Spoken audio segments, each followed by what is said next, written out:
Channel को subscribe करें और वीडियो नोटिफिकेशन के लिए बेल आइकन जरूर दबाएं। हेलो फ्रेंड्स, आप सबका यूपी पुलिस एग्जाम का पेपर आ चुका है। डेट आपकी है 27 और 28 जनवरी संभवतः, ठीक है। तो उसके ध्यान में रखते हुए आज से हम लोग यूपी पुलिस की प्रैक्टिस सेट सॉल्व करेंगे। ये प्रैक्टिस सेट आपके प्रीवियस ईयर होंगे ताकि आप अपने आप को अच्छी तरह से भांप सको कि आखिर पेपर किस लेवल का आ रहा है और आपकी तैयारी किस लेवल तक ही पहुंची है, ठीक है। तो इसको ध्यान में रखते हुए आज हम प्रीवियस ईयर पेपर ही सॉल्व करने चल रहे हैं और ये पेपर है 26/10/2018 को 26/10/2018 को यूपी पुलिस के एग्जाम में हुआ था, ठीक है। तो आइए उसी पेपर को डिस्कस करते हैं। आपका पहला क्वेश्चन है 16, 24 और 28 में से प्रत्येक द्वारा विभाजित होने वाली सबसे बड़ी 4 अंकों की संख्या क्या होगी, ठीक है। 16, 24 और 28 में से प्रत्येक द्वारा विभाजित यानी किससे डिवाइड करना है आपको, 16, 24 और 28 से। संख्याएं कौन कौन सी है, 99, 14, 97, 64, 97, 44, 98, 64, ठीक है। अब आपको बताना है वो कौन सी संख्या है जो 16 और 24 और 28 से पूर्णतः विभाजित है। हम देखिए कैसे करेंगे। एक ऑप्शन तो आपके सामने ये रहता है कि जी यार सभी इन नंबर से सभी में डिवाइड कर दो, जो संख्या पूरी तरह से कट जाएगी वो आपका आंसर हो जाएगा। दूसरा तरीका आप क्या कर सकते हो, कुछ ऐसे इनकी मल्टीपल लो, ठीक है, उनको छोटा बनाने की कोशिश करो, इनके मल्टीपल से डिवाइड करो। अगर इनके मल्टीपल से भाग हो गया तो भी आपके कट जाएंगे। जैसे देखिए यहाँ पे हमको मिलेगा 3 और 8। अब आपने सबने 3 का विभाज्यता का नियम पढ़ा होगा, क्या होगा, सबसे पहले आसानी से काम यही हुआ, आप 2 का चेक करो, आपको पता है 2 से सभी में भाग जाएगा, ठीक है। फिर 4 से चेक कर सकते हो क्योंकि सबके अंदर 4 है, 4 भी सभी में लगभग भाग जा रहा है। यहाँ पे नहीं जा रहा है, यहाँ पे चला जाएगा, यहाँ चला जाएगा, यहाँ चला जाएगा। तो उससे बेहतरीन है आप 3 को उठाओ। और जब आप 3 को उठाओगे तो इसका विभाज्यता का नियम आपने पढ़ा था कि ऐसा कोई नंबर जिसके सभी अंकों का योग अगर 3 से डिवाइड हो जाएगा तो जो भी संख्या होगी वो 3 से विभाज्य होगी। जैसे यहाँ पे देखो 9, 9, 18, 1, 19, 4 कितना हुआ, 23। इनके सभी अंकों को जोड़ दिया। अगर ये नंबर 3 से डिवाइड होता तो यानी ये 99 चौका 3 से विभाज्य होता, तो 23 तो 3 से विभाज्य होता नहीं, तो यानी अगर ये गलत हो गया तो ये भी नंबर क्या होगा, 3 से नहीं विभाज्य होगा, यानी 24 से नहीं विभाज्य होगा। और आपको वही संख्या बतानी थी जो तीनों से हो। जब एक 24 ही हट गया तो इसका मतलब ये ऑप्शन गलत हो गया। दूसरे पे चलते हैं, 9 7 होगा 16, 16 में 6 जोड़ोगे 22, 22 4 करोगे होगा 26, 26 भी 3 से डिवाइड नहीं होता, यानी ये भी ऑप्शन आपका कट गया। अब बचे आपके सामने केवल 2 ऑप्शन, ठीक है। अब इन 2 ऑप्शन को चेक करते हैं। जैसे 3 से फिर से भाग देते हैं, 9 7 16, 16 4 20 4 24, यानी 24 में 3 से भाग जाता है, यानी हमारे पास ये ऑप्शन सेफ है। अगला देखा 9 8 कितना होगा, 17, 17 6 23 4 27, ये भी ऑप्शन आपके सामने सेफ है। यानी अब आपके सामने बचे हैं केवल 2 ऑप्शन, 24 और 27। अब इनमें चेक करना होगा अब 2 ऑप्शन, क्योंकि 3 का काम तो खत्म, 3 से हमने देखा हमको 2 ऑप्शन हट गए, हमारे पास 2 ऑप्शन बचे। अब कुछ और करते हैं, ठीक है। 8 से अगर आप करोगे, 8 का विभाज्यता नियम पढ़ा था, अंतिम 3 अंकों में डिवाइड करोगे, जिसमें चला जाएगा वो होगा, ठीक है। उससे बेहतरीन था यहाँ 28 में आपको पता है 7 × 4 होगा, ठीक है। तो एक बार हम 7 से चेक कर लेते हैं वो कौन सी संख्या होगी जिसमें 7 से भाग चला जाएगा, तुम्हारा आंसर हो जाएगा। जैसे 7 उठाते हैं, 7 से यहाँ डिवाइड करोगे कितना होगा, 7 1 के 7, यहाँ 17 हो जाए, 27 होगा, 7 चौक 28, सॉरी 7 3 21, 64 होगा, 7 9 63, 7 दूनी 14, यानी ये संख्या 7 से डिवाइड है। अब इसको चेक करते हैं, 7 1 के 7 होगा, 28 होगा, 7 चौक 28 होगा, 0 7 9 63, यानी ये संख्या 7 से नहीं डिवाइड है। इसका मतलब अगर ये संख्या 7 से डिवाइड थी तो हमारा यही आंसर हो जाएगा। ये भी ऑप्शन कट गया, केवल एक ऑप्शन बचता है आपके सामने 97 और 44। तो इस प्रश्न का आंसर कितना हो जाएगा, 9744, यानी सी ऑप्शन ऐसा था जो 16 24 और 28 में से प्रत्येक द्वारा भाग देने पर पूर्णतः विभाजित था। चलिए अगला क्वेश्चन देखें। दिया है 160, 720 और 400 का मासा कितना होगा।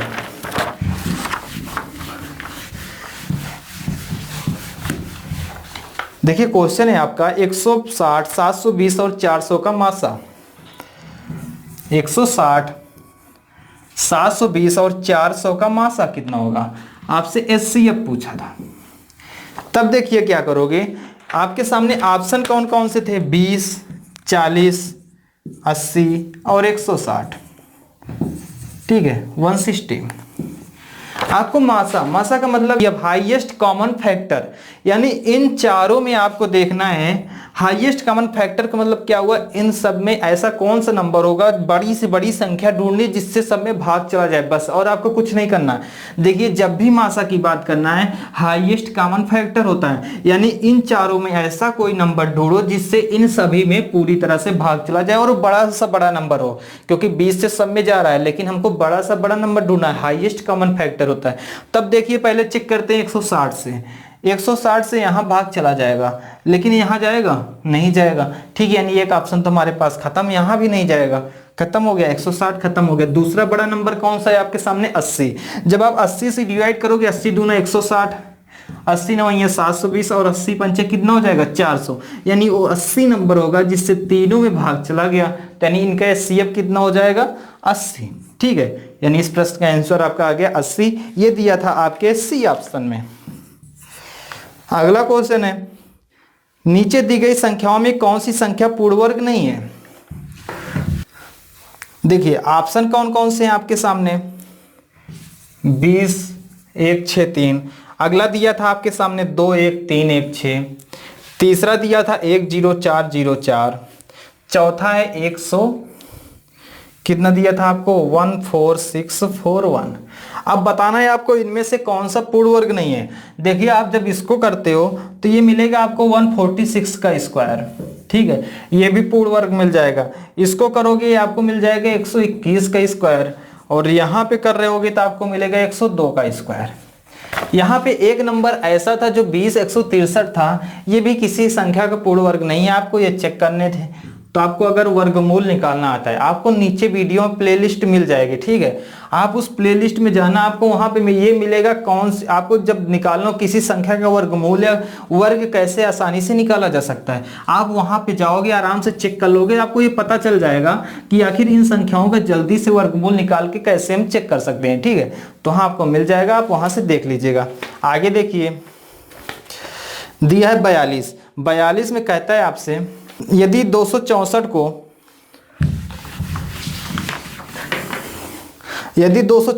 31:13 के अनुपात में विभाजित किया जाता है, छोटे भाग का मान क्या होगा। 264 को 31:13 के अनुपात में विभाजित किया जाता है तो छोटे भाग का मान कितना होगा, आपको ये बताना था। छोटे भाग का मान आपको बताना था। देखिए इनमें आपको डिवाइड करना है, ये टोटल 31 है, ये 13 है। जो यक्स मानते हैं उनके लिए देख लिए 31x प्लस 13x बराबर कितना हो गया 44x। और जो नहीं मानते डायरेक्ट कर देना 31 13 बराबर 44, इसके बराबर रख देना। अब 44x की वैल्यू आ गई क्वेश्चन में कितना 264, तो आपसे यक्स की वैल्यू यहां से निकाल लो 264 बटे हो जाएगा 44। अब काट दो जी, 11 से भाग करोगे 4 बार जाएगा, 11 दूनी 22, 11 चौक 44 और 4 से काटोगे 6 आया। यानी जब यक्स की वैल्यू आपकी 6 आ गई तो आपसे पूछा था छोटे भाग का मान, छोटा भाग कितना होगा 13x, यक्स की वैल्यू रख दोगे 13 छंग 78, यानी इस प्रश्न का आंसर आ जाएगा 78। ये आपके बी ऑप्शन में था। अगला क्वेश्चन है, किसी प्रवेश परीक्षा में अर्हता प्राप्त करने के लिए 72% अंकों की आवश्यकता होती है। यानी किसी भी एग्जाम में एक कोई परीक्षा थी जिसमें आपको 72% पास होने के लिए नंबर लाने थे। अब कहते हैं यदि परीक्षा के अधिकतम अंक 650 हो, यानी टोटल अंक थे आपके कितने 650, उसमें से आपको लाना है 72%, 72 बटे कितना कर दो 100, ठीक है। अब काटो के देखिए 13 पचे 65 और 20 पंचे 100, 0 से 0 काट दो, ये कट जाएगा, आपका आ गया 36, यानी 13 छंग 78 और 13 तिया 39, 39 में आप 7 जोड़ दोगे 46 हो जाएगा। यानी इस प्रश्न का आंसर आ गया आपका 468। ये दिया था आपके सी ऑप्शन में, ठीक है, यानी 468 नंबर लाओगे तो आप उस एग्जाम में पास हो जाओगे। अगले क्वेश्चन में दिया यदि रुपए 990 पर 5 वर्षों में 16% वार्षिक दर से अर्जित ब्याज क्या होगा। टोटल राशि आपकी कितनी थी 990 रुपए की, 5 वर्षों में 16% की दर से अर्जित सामान्य ब्याज कितना होगा। टाइम दिया था आपके सामने 5 ईयर, रेट आपके सामने था 16%, ठीक है। आपको बताना था एसआई का मान। तो ये बहुत इजी क्वेश्चन है, आप सबको फार्मूला पढ़ा होगा आपने, SI equal to PRT upon 100 होता है। पी का मान क्वेश्चन में दिया था 990, आर का मान दिया है 16%, टी का मान आपको दिया था 5 बटे कर दो 100। ठीक है, काटोगे ये 20 बार जाएगा, 0 से 0 कट गया और यहाँ पे 8 आ गया। अब करोगे 8 9 कितना हुआ 72, 7 8 9 72, 7 कितना हो जाएगा 79, यानी 792 रुपए आपको मिल जाएंगे। ठीक है, तो इस प्रश्न का आंसर कितना हो गया 792, ये दिया था डी ऑप्शन में। अगला क्वेश्चन है, यदि किसी वस्तु पर 23% के लाभ और 9% की हानि के बीच का अंतर 928 है।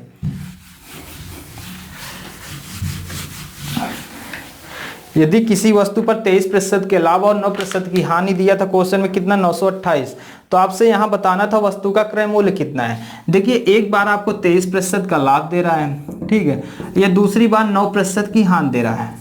9% की हानि की मतलब क्या होगा, वस्तु को 91% यानी 91% पे बेच रहा होगा कोई, टोटल 100% होता है। और 23% का लाभ कितना हो गया, यानी वस्तु को 123% पे बेच रहा है। टोटल इनके बीच का अंतर कितना होगा, 23 में अगर 91 से घटाओगे तो आपको यहाँ से मिल जाएगा 23 9 32। ठीक, यानी टोटल आप डायरेक्ट यहाँ जोड़ दो, ये प्लस थे माइनस था, टोटल अंतर कितना आएगा 32%। 32% का क्वेश्चन में अंतर दिया था आपको 928 रुपए के बराबर। 32% 928, तो 100% की वैल्यू कितनी होगी, कर दो 928 बटे 32 गुणे 100। आप काटोगे देखिए 16 दूनी 32 और यहां से करोगे 16 पंचे 80, 16 अट्ठे 128, ये काट दोगे यहाँ पे हो जाएगा 29, यानी इस प्रश्न का आंसर आ जाएगा 2900। ठीक है, यानी टोटल उस वस्तु का क्रय मूल्य कितना हो जाएगा 2900। अगला क्वेश्चन देखिए, अगले में दिया था आपको 46, किसी खिलौने का अंकित मूल्य 2100 था, इस पर सेल के दौरान दो उत्तरोत्तर छूट 20% और 15% की दी गई, खिलौने का बिक्री मूल्य क्या था। ठीक है, यानी टोटल दाम आपको दिया था क्वेश्चन में कितना था इसका 2100। अब दो छूट के बाद आखिर बिकी कितने में, तो देखिए पहले दाम उसका था 2100, एक बार आपको छूट मिलती है 20% की, यानी टोटल वैल्यू होती है 100%, 20% की छूट मिल जाएगी, 80% पे बेच देगा, 80 बटे 100 कर लो। दूसरी बार आपको कहता है 15% की छूट दी गई, जब 15% की छूट दोगे 100 में 15 की छूट दोगे, यानी 85% पे बेच दोगे। ठीक है, अब यहां से सॉल्व कर लो, काटोगे 17 और ये हो जाएगा 20, 0 से 0 ये कट गए, यहाँ करोगे यहाँ आ गया 4। ठीक है, यानी आपके सामने 21 गुणे 4 गुणे 17। ठीक है, यहाँ से कर दोगे 21 चौक 84 गुणे 17, इनका निकाल लोगे 17 चौक 68। ठीक है, 6 हुआ, 17 अट्ठे 136 में 6 जोड़ दोगे 142, यानी 1428 रुपए में वह वस्तु बेची जाएगी। ये आपके बी ऑप्शन में दिया हुआ था। ठीक है, यानी 46 प्रश्न का आंसर कितना हो जाएगा बी, 1428 रुपए। अगला क्वेश्चन है, सोहेल ने 2250 से एक कारोबार आरंभ किया जबकि त्रिशला ने 3 मास बाद कुछ राशि निवेश की। यदि मास के अंत में सोहेल और त्रिशला ने लाभ को 25:24 के अनुपात में बांटा है तो त्रिशला ने कितना निवेश किया था।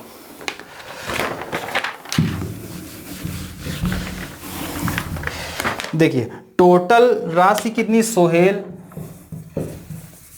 देखिए पार्टनरशिप का जो क्वेश्चन होता है वो डिपेंड करता है आखिर लोगों ने कितना निवेश किया। जैसे सोहेल का निवेश और सोहेल ने कितने समय के लिए किया, बटे त्रिशला का निवेश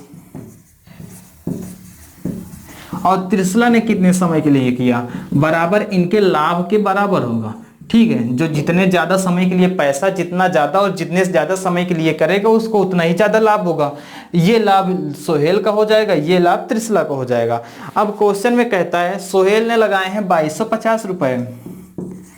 ठीक है, आगे कहता है 3 मास बाद त्रिशला आती है और अंत के 12 मास के बाद कैलकुलेट होता है, यानी पूरे 12 महीने के लिए पैसा लगाया था सोहेल ने, 3 महीने बाद त्रिशला आता है, इसका मान बताने हैं। त्रिशला ने मान लिया x रुपए लगाते हैं 3 महीने बाद, टोटल 12 महीने चले, 3 महीने बाद लगाया, यानी 9 महीने के लिए पैसा लगाया होगा किसने, त्रिशला ने, बटे आपको बराबर में दिया था क्वेश्चन में, इनका रेशियो दिया है 25:24 प्रॉफिट का।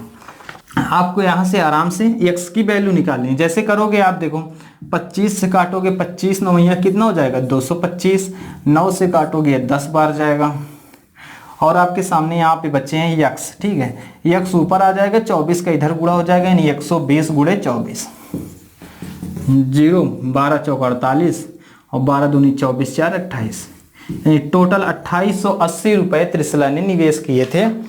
ऑप्शन में दिया था सी में। अगला क्वेश्चन है जितेंद्र और उमर द्वारा प्राप्त स्कोर का औसत 70 है।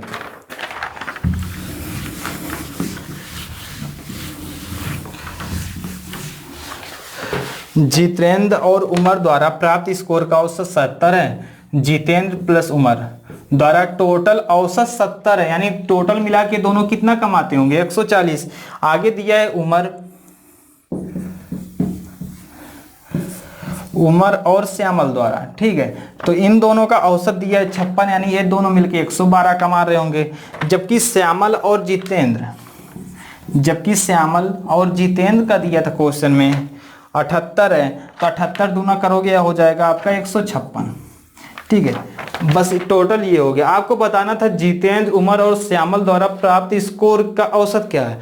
तो आप क्या करो, इन सबको जोड़ दो। यहां से जोड़ते देखो क्या होगा, 6 2 8, 4 1 5, 5 हो गया 10 और 3 1 4, टोटल आया 408 रुपए। इसमें 2 टाइम्स जे का है, 2 टाइम्स यू है, 2 टाइम्स एस है, यानी हमको एक बार का निकालना है। 2 से डिवाइड कर दो, आंसर आ गया यहाँ से 204। यानी हम कह सकते हैं जितेंद्र, उमर और श्यामल ने कितने रुपए कमाए हैं, 204 रुपए। और औसत बताना था, 204 में 3 से डिवाइड करोगे, 3 छंग हो जाएगा 18, 3 8 24, यानी इनका औसत निकलेगा आपका 68, जो आपके ऑप्शन में था, ये ऑप्शन था बी, ठीक है, यानी 68 आंसर आया। अगला क्वेश्चन देखिए, लिखा है 15:x प्रोपोर्शनल 5:y, तो x/y की वैल्यू कितनी होगी।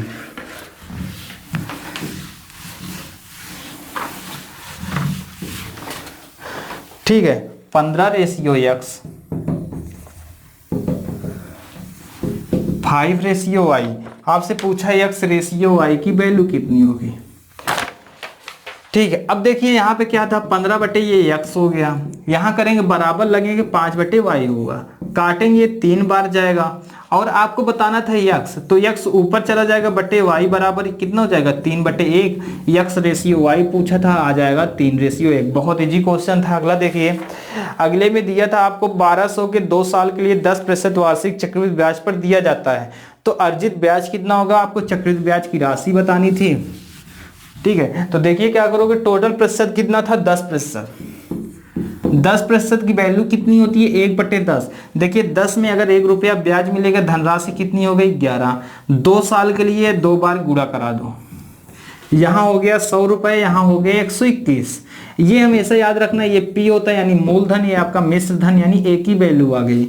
अब आपको जब मूलधन कितना था 100 रुपए, मिश्र धन कितना 121, यानी ब्याज कितना मिला है 21 रुपए। और आपको इस 100 की वैल्यू क्वेश्चन में कितना दी है, 100 की वैल्यू है 1200, यानी 100 की वैल्यू दी थी 1200, तो 1 की वैल्यू निकालो, कितना आ गया 12। जब 1 की वैल्यू 12 आ गया तो इसकी 21 की वैल्यू पूछा था, 21 गुणे 12 कर दो, 12 1 के कितना होगा 12, और 12 दूनी 24, 1 25, यानी 252 रुपये आपको चक्रवृद्धि ब्याज मिल जाएगा। ठीक है, अगला क्वेश्चन है 60 व्यक्ति किसी दीवार को बनाने में 36 दिन लगाते हैं। 60 व्यक्ति किसी दीवार को बनाने में 36 दिन लगाते हैं। काम का छठा हिस्सा पूरा होने पर 1/4 श्रमिक काम छोड़कर चले जाते हैं। काम पूरा करने में कुल मिलाकर कितना दिन समय लगेगा। देखिए 60 व्यक्ति किसी दीवार को 36 दिन में बना रहे थे, यानी 60 में किसी दीवार को 36 दिनों में बनाते हैं। अब कहते हैं काम का छठा हिस्सा पूरा हुआ होगा। काम का छठा हिस्सा मतलब क्या हुआ होगा, 6 दिन का काम पूरा हुआ था। कितने आदमियों ने किया होगा 6 दिन तक काम, 60 आदमियों ने 6 दिन तक काम किया। अब बचा कितने दिन का काम होगा, 30 दिन का। तब की कंडीशन क्या आती है कि 1/4 क्रमिक काम छोड़कर चला जाता है, यानी 60 के 1/4 छोड़कर जाएंगे, 1/4 छोड़ के चले जाएंगे, यानी 15 आदमी काम छोड़कर चले गए। जब 15 आदमी काम छोड़कर चले जाएंगे, आदमी कितने बचे 45। और तो पूछा है काम कितने दिन में होगा। देखिए यहाँ पे 6 दिनों के बाद की कंडीशन देखना, ठीक है। 60 आदमी होते तो उस काम को कितने दिन में कर लेते, 30 दिन में कर लेते। 60 आदमी अगर होते तो उसी काम को 30 दिन में कर लेते। जब 15 आदमी छोड़कर चले जाते हैं, ठीक है, यानी काम आदमी कितने बचे 45, तो उसी काम को कितने दिन में करेंगे आपको ये बताना है। आपसे पूछा था कुल मिलाकर कितने, पहले इसको निकाल लो फिर यहाँ पे 6 जोड़ देंगे। आप काटोगे 15 दूनी 30, 15 3 45, 3 से काटोगे ये जाएगा 20 बार, यानी यक्स की वैल्यू आ गई 40 दिन। यानी अब 40 दिन लगे, पहले 6 दिन लगे थे, टोटल मिला के आंसर हो गया आपका 46 दिन। ठीक है, यानी इस प्रश्न का आंसर हो जाएगा 46 दिन। अगला क्वेश्चन है, एक घर को बनाने के 42 मजदूरों द्वारा 75 दिन तक समय लिया जाता है। 28 व्यक्तियों द्वारा 9 दिन के समय में कितना काम का भाग पूरा किया जा सकता है। आपसे पूछा था भाग कितना किया गया, आपको यह बताना था। देखिए टोटल कितने आदमी थे, 42 आदमी किसी काम को 75 दिन में पूरी तरह से कर देते थे। अब कहता है यदि 28 आदमी करें और 90 दिन तक काम करें तो कितना काम होगा, यानी इतने आदमी इतना करते हैं, टोटल इतने दिन में काम होता था, आपको भाग निकालना था। 14 दूनी 28, 14 3 हो गया 42, 3 से काटोगे 30 बार गया, और यहाँ से काटोगे 15 दूनी 30, 75, यानी 4/5 भाग काम पूरा हुआ था। अगला क्वेश्चन देखिए, प्रभात एक निश्चित गति से 240 किलोमीटर की दूरी तय करता है। प्रभात एक निश्चित गति से 240 किलोमीटर की दूरी तय करता है। अब कहता है यदि वह प्रत्येक घंटे 3 किलोमीटर अधिक तेजी से चले। ठीक है, यहाँ 240 किलोमीटर जाता है, मान लो पहले x घंटे से, इस x की स्पीड से जाता था तो कुछ घंटे लग रहे होंगे, यहाँ पे टोटल कुछ घंटे लगे। देखिए ये दूरी है आपकी, ये चाल है, बराबर क्या होगा, समय होगा, तो यहाँ पे कुछ घंटे लगे। लेकिन कहता है यदि वह अपनी स्पीड को बढ़ा ले 3 किलोमीटर प्रति घंटे, यानी स्पीड कितनी हो जाएगी x + 3, तो घंटे कम लगेंगे, और घंटे कितने कम लग रहे हैं, 4 घंटे। अब आपको इसको सॉल्व करना था, ऑप्शन दिए थे आपके सामने 9, 10, 12, 15। आपके सामने एक तरीका यह था जी, इसको क्या करो, आराम से मल्टीप्लाई करो और सॉल्व करो, आपका आंसर आ जाता। लेकिन उससे बेहतरीन तरीका था आपको ऑप्शन ढूंढो। आपसे कहता था इसकी वास्तव में चाल अगर स्पीड ना बढ़ाता तो कितनी रही होती, 3 स्पीड ना बढ़ाता, यानी x की वैल्यू पूछा है। आप ऐसा कोई ऑप्शन उठाओ जिसमें से क्या हो, घंटे का अंतर 4 आ जाए बस। ठीक है, जैसे 9 उठाओगे, देखो क्या होगा, 9 से यहाँ डिवाइड करोगे और यहाँ करोगे, 9 3 12 होगा, 12 दूनी 24, यानी यहाँ 20 घंटे लगेंगे। और यहाँ करेंगे 9 दूनी कितना होगा, 18, और 60 होगा, यानी पूरी तरह से कट भी नहीं रहा है। ठीक है, यानी ये ऑप्शन तो अपने आप कट गया। दूसरा देखते हैं, 10 लेके, 10 से करेंगे, यहाँ 24 आएगा, और 13 होगा, 13 से भी डिवाइड नहीं जाएगा, यानी 4 का अंतर यहाँ भी नहीं आ रहा, ये भी ऑप्शन खत्म। 12 उठाते हैं, 12 से करोगे, देखो 12 दूनी 24, यानी 20 घंटे लगे, और 12 3 कितना होगा, 15, 15 में 24 से डिवाइड करोगे, आपके आ जाएंगे 15 के 15, 15 छक्के 90, यानी यहाँ लगे 20, 16 घंटे। तो 20 में से 16 घटाओगे, कितने घंटे का अंतर होता है, 4 घंटे का। यानी इस प्रश्न का आंसर हो जाएगा 12 किलोमीटर पर आवर। पहले उसकी स्पीड थी 12 किलोमीटर पर आवर, अब 3 किलोमीटर बढ़ाने के बाद कितनी हो जाएगी, 12 3 15 किलोमीटर पर आवर। ठीक है, अगला देखिए क्वेश्चन। देखिए दिया स्थिर जल में रजनी 7.5 घंटे में 135 किलोमीटर नाव चला सकती है, जबकि वह धारा के विपरीत 4 घंटे में 48 किलोमीटर नाव चला सकती है। पानी की धारा की गति किलोमीटर प्रति घंटा में क्या है। देखिए स्थिर जल में रजनी कितनी नाव चलाती है, 135 किलोमीटर 7.5 घंटे में। ठीक है, यानी अगर हम इसको निकालेंगे, पॉइंट हटाओगे, यहाँ होगा 15 × 5 = 75, 15 9 135, यानी इसको काट दोगे तो इसकी स्पीड आ जाएगी 18 किलोमीटर पर आवर। यानी ये स्थिर जल में नाव की क्या आ गई, चाल। स्थिर जल में नाव की चाल। अब कहता है विपरीत दिशा में उसकी नाव की चाल कितनी, 48 किलोमीटर, यानी विपरीत दिशा में जाती है 48 किलोमीटर। विपरीत दिशा में नाव जा रही है। ठीक है, देखो स्थिर जल में नाव की चाल का मतलब बोट की चाल आ गई b।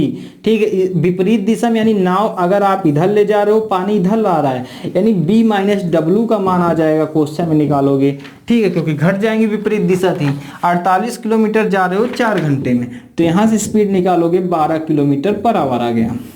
अब क्या करो, आपकी ये स्पीड कितनी थी, 12 किलोमीटर पर आवर। यहाँ शांत जल में नाव की चाल कितनी आई थी, 18 किलोमीटर पर आवर। इसमें से इसको घटा दोगे तो आपका आंसर आ जाएगा, यानी W की चाल आ जाएगी धारा की 18 - 12 बराबर 6 किलोमीटर पर आवर। ठीक है, B - W का मान कितना आया था, 12, और B का मान आया था 18, यहाँ रख भी दो तो आपको मिल जाएगा कितना, 6 किलोमीटर पर आवर। अगला क्वेश्चन देखिए, आपका सिंप्लीफिकेशन क्या है, डायरेक्ट बर्नौलीज के रूल पे काम करता है। क्वेश्चन है आपका 72 भागे 38 माइनस 30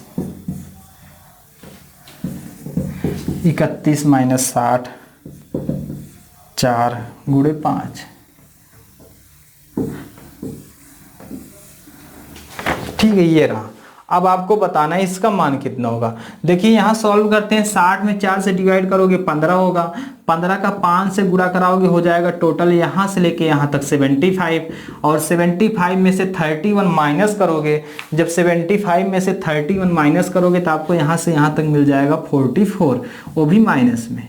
इतना हुआ। यहाँ पे लिखा था 30 माइनस, ये 30 है, ये माइनस है, यहाँ माइनस, ये टोटल लिखा है 44, इसमें जोड़ दोगे तो यानी यहाँ से यहाँ तक आपको मिल गया 74। ठीक है, कितना मिलेगा 74, यहाँ से होगी ये प्लस हो जाएगा 74, यहाँ लगा था माइनस, ये लिखा था 38।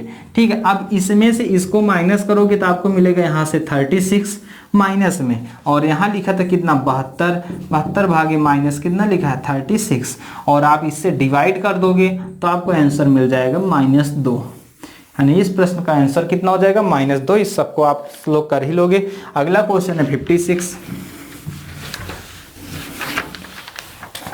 56 क्वेश्चन में दिया था 113 प्लस 11.3 प्लस 1.13 प्लस 0.113 प्लस 0.0113। आपको ये जोड़ना था। अगर आप वैसे नहीं जोड़ पाते देखो ऊपर नीचे लिख लिया करो, आपको आसानी हो जाएगी।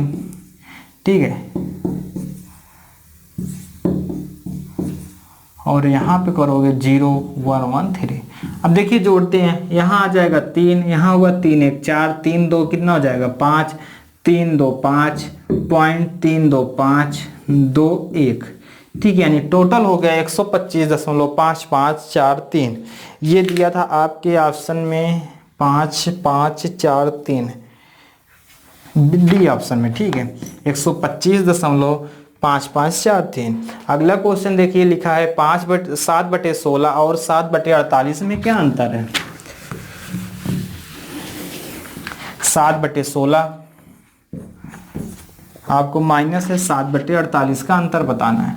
आप एलसीएम लोगे हो जाएगा 48, 16 से डिवाइड करोगे 3 बार जाएगा, 3 7 हो गया 21, माइनस यहाँ 7 कर दोगे यानी 14/48। 14/48 को कर सकते हैं 7/24। इस प्रश्न का आंसर आ गया।